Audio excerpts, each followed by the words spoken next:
High in the jagged peaks of the Elburz Mountains, in what is now northern Iran, there once sat a fortress that was believed to be impregnable. It was a place where kings feared to tread, a citadel that cast a long, terrifying shadow over the Islamic world and beyond. For nearly 2 centuries, the masters of this fortress did not need to field great armies to exert their will. They did not need to conquer territory mile by bloody mile. Instead, they relied on a weapon far more potent than 1,000 swords: fear. This was Alamut, the eagle's nest, the headquarters of the Nizari Ismaili state, known to history by a darker name, the Order of Assassins. They were the masters of asymmetrical warfare, the surgical scalpel that removed sultans, viziers, and crusader kings with terrifying precision. They were the ghosts in the palace, the dagger in the dark, an organization so shrouded in myth and dread that they seemed untouchable by any earthly power. But in the middle of the 13th century, the wind began to change. From the steppes of the east came a force that did not understand fear, a force that did not negotiate with ghosts. They were the Mongols. They were a military machine without equal in human history, a tide of iron and horseflesh that had already swallowed empires whole. When these two forces finally collided, the immovable object of the assassins' mountain strongholds and the unstoppable force of the Mongol war machine, it resulted in one of the most brutal, decisive, and fascinating conflicts of the medieval era. This is the story of what happens when the world's deadliest killers provoke the world's most efficient conquerors. To understand the magnitude of this clash, we must first understand the terrifying reputation of the enemy the Mongols sought to destroy. The Order of Assassins was not merely a band of mercenaries, they were a radical sect of Shia Islam, the Nizari Ismailis, who had been persecuted and driven to the margins of society. Under the leadership of their charismatic and brilliant founder, Hassan I Sabah, they seized the fortress of Alamut in 1090. Hassan was a visionary of violence. He realized that his small sect could never defeat the great Seljuk Turks or the encroaching crusaders in open battle. They did not have the numbers or the resources. So, Hassan rewrote the rules of engagement. He developed a doctrine of targeted killing, focusing on high-value targets to decapitate enemy leadership.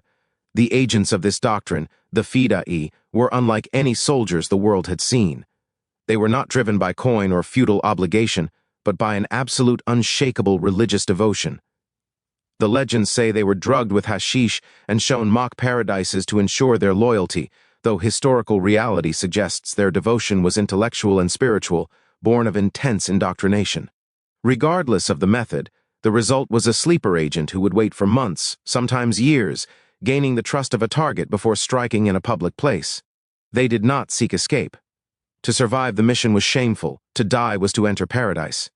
This made them impossible to deter. How do you threaten a man who desires death? For over 150 years, this strategy worked. Great sultans wore chainmail under their silk robes. Viziers slept in shifting locations. Even the great Saladin, the unifier of the Muslim world, survived 2 assassination attempts and eventually reached a truce with the order, realizing that destroying them was more trouble than it was worth. The assassins levied taxes on travelers, extorted neighboring rulers, and existed as a state within a state, perched high in their mountain castles, seemingly beyond the reach of the law. They were the ultimate power brokers, confident that no army could besiege Alamut, which sat on a narrow ridge with vertical drops on all sides, stocked with enough food and water to last for years. Then came the Mongols. Under Genghis Khan, the Mongol Empire had expanded with a ferocity that defied comprehension, but it was under his grandson, Manka Khan, that the gaze of the empire turned decisively toward the Middle East. The Mongols were not like the Seljuks or the caliphs of Baghdad. They operated on a mandate they believed was given by the eternal blue sky. The entire world was destined to be subject to the great Khan. Resistance was not just a military obstacle, it was an affront to the cosmic order. The friction began, as it often did with the Mongols, over the refusal to submit. The assassins, accustomed to their position of untouchable leverage, failed to grasp the nature of the new beast approaching their borders. They attempted to play their usual game of politics, sending emissaries to the Mongol court in Karakoram, offering token submission while maintaining their independence. But the Mongols did not want tokens. They wanted total capitulation. The breaking point, according to some historical accounts, came when the assassins, in a display of supreme hubris, dispatched a team of fidai to Mongolia to assassinate Mongol Khan himself. The plot was discovered, and the great Khan's wrath was ignited.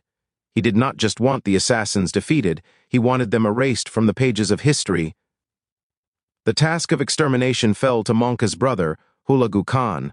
Hulagu was a man of culture and immense cruelty, a patron of the sciences who would burn Baghdad to the ground. In 1253, he set out from the steppes with one of the largest Mongol armies ever assembled. This was not a raiding party. It was a migration of destruction.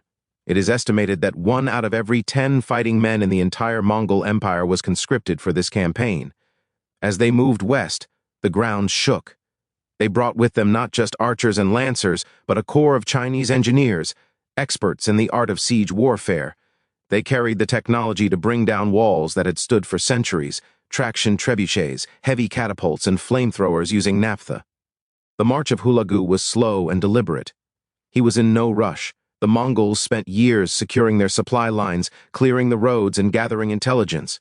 They knew the assassins were dug into the mountains, and they knew that cavalry charges, the staple of Mongol warfare, would be useless against fortresses hanging off cliff faces.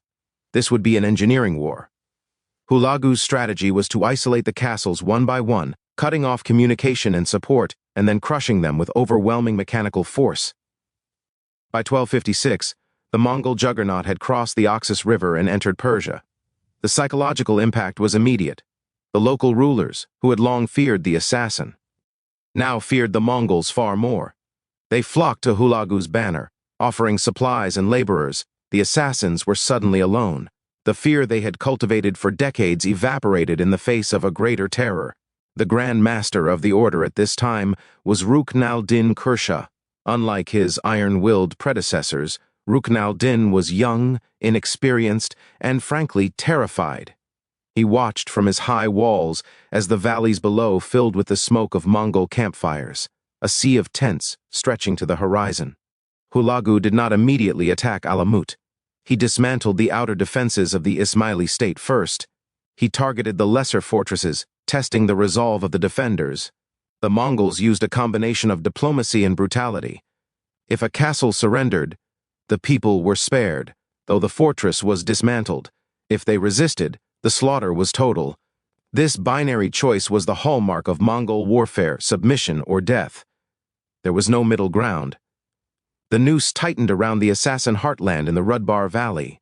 The first major test was the fortress of Maimundiz, where the Grand Master Rukn-al-Din was residing. The castle was carved into a sheer rock face, thought to be unassailable.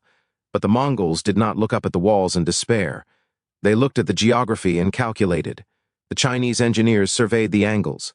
They constructed massive siege engines, hauling timber up the steep slopes. They built ramparts of earth and stone, slowly raising their artillery until they were level with the castle walls. The bombardment began. For days, heavy stones pounded the battlements of Maimundiz. The fidai, trained for stealth and knife work, were helpless against stones raining from the sky. The psychological pressure was immense. Hulagu offered terms: surrender, dismantle the defenses and come down, or watch as the mountain is turned into a tomb. Inside the fortress, the leadership was fractured. The hardliners wanted to fight to the death, believing in the sanctity of their mission. But Rukn-al-Din wavered. He sent messengers to negotiate, trying to buy time, trying to find a way out that didn't exist. Hulagu played the young Grand Master like a fiddle. He indulged the negotiations, allowing the delays, all while his engineers moved the trebuchets closer and closer. Finally, the reality of the situation broke the will of the assassins. The mighty walls were cracking. The water supplies were dwindling. On November 19, 1256, a sight occurred that would have been unimaginable to the people of the Middle East a generation prior. The Grand Master of the assassins, the successor to the Old Man of the Mountain, walked out of his fortress and bowed his head to a Mongol prince. The surrender of Maimundiz was the domino that toppled the order. Rukn-al-Din was taken into custody and treated with surprising courtesy by Hulagu. The Mongol commander knew that the Grand Master was more useful alive than dead. For now, he used Rukn-al-Din as a puppet. forcing him to send orders to the other castles commanding them to surrender. One by one, the dreaded strongholds of the Ismailis opened their gates. The Fidai, bound by their oath of obedience to the Imam, laid down their weapons. It was a masterstroke of psychological warfare. The Mongols used the assassins' own strict hierarchy against them. However, the crown jewel remained, Alamut, the eagle's nest. This was the spiritual and military center of the order. Its commander initially refused Rukn al-Din's order to surrender, suspecting duplicity or coercion. But the morale of the defenders had been shattered by the news of the Grand Master's capture. When the Mongol army arrived at the foot of Alamut, the resistance was brief. The legendary fortress, which had defied the Seljuk Empire for so long, capitulated without a long siege. The Mongols ascended the winding paths, entering the sanctuary of secrets. What happened next was a cultural tragedy that historians mourn to this day. Alamut was not just a barracks, it was a repository of knowledge. It housed one of the most significant libraries in the Islamic world, filled with treatises on astronomy, mathematics, philosophy, and theology, alongside the esoteric texts of the Ismaili faith. The Mongol historian Juvaini, who accompanied Hulagu, was given permission to salvage what he could.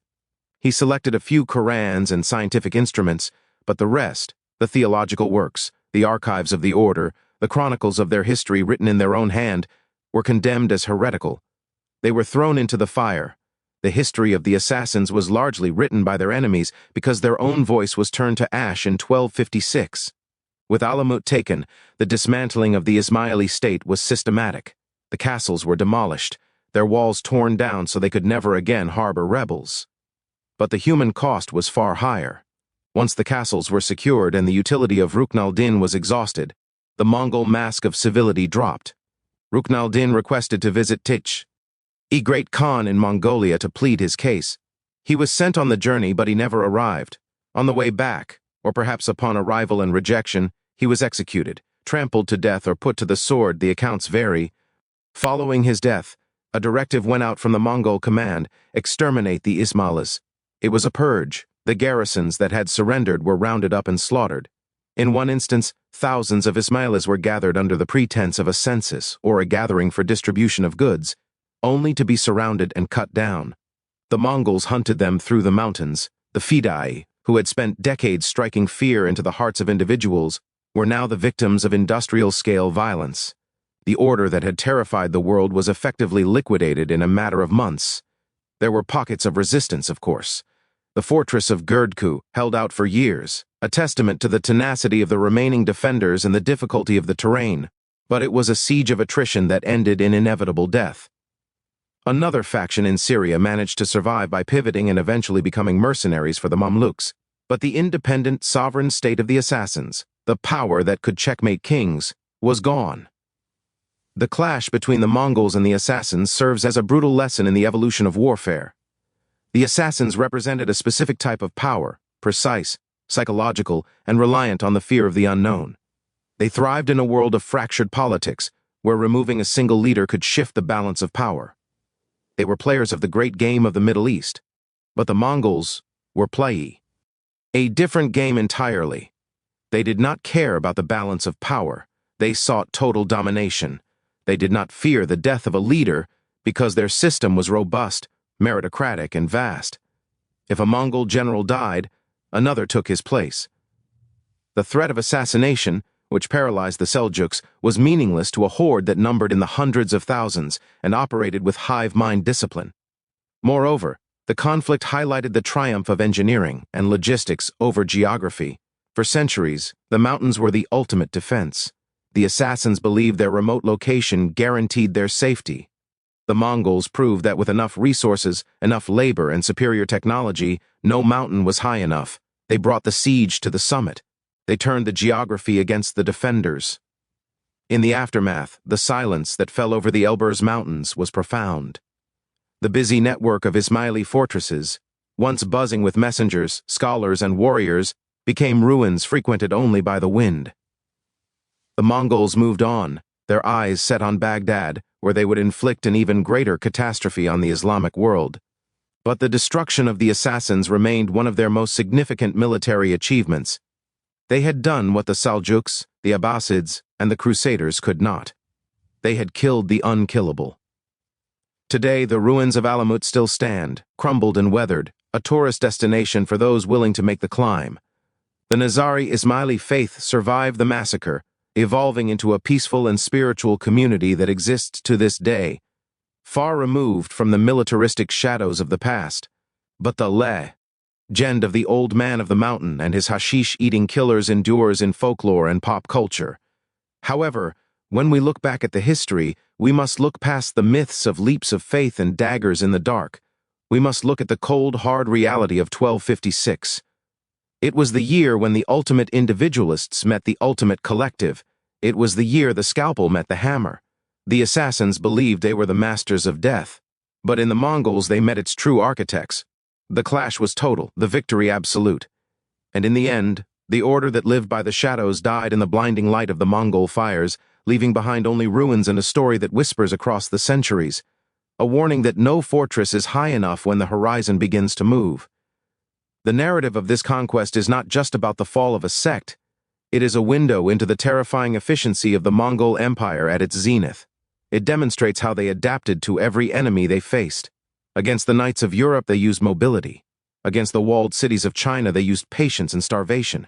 And against the mountain zealots of Persia, they used engineering and terror. They were the ultimate problem solvers of the medieval battlefield, and the solution to the problem of the assassins was total annihilation. As the dust settled over Persia, the Mongol army regrouped. Their horses were fed, their trebuchets dismantled for transport, and their swords wiped clean. The road to Baghdad lay open. The destruction of the assassins was merely a prelude, a securing of the flank before the main event. But for those who lived in the shadow of Alamut, the world had fundamentally changed. The boogeyman was dead, killed by a monster far larger and more terrible than anyone had dared to imagine. The age of the assassin was over. The age of the Khan had arrived. This historical moment forces us to reconsider the nature of power. The assassins held power through the threat of violence, holding a knife to the throat of the world. The Mongols held power through the application of overwhelming violence, burning the world down to rebuild it in their image. In the clash of these two philosophies, there was no contest. The intricate, conspiratorial web of the Ismailis was swept away by the sheer brute force of the Mongol gale. It is a sobering reminder that while subtlety and strategy are powerful tools, there are times in history when quantity has a quality all its own, and when the earth shakes with the march of empires, even the deadliest shadows have nowhere left to hide.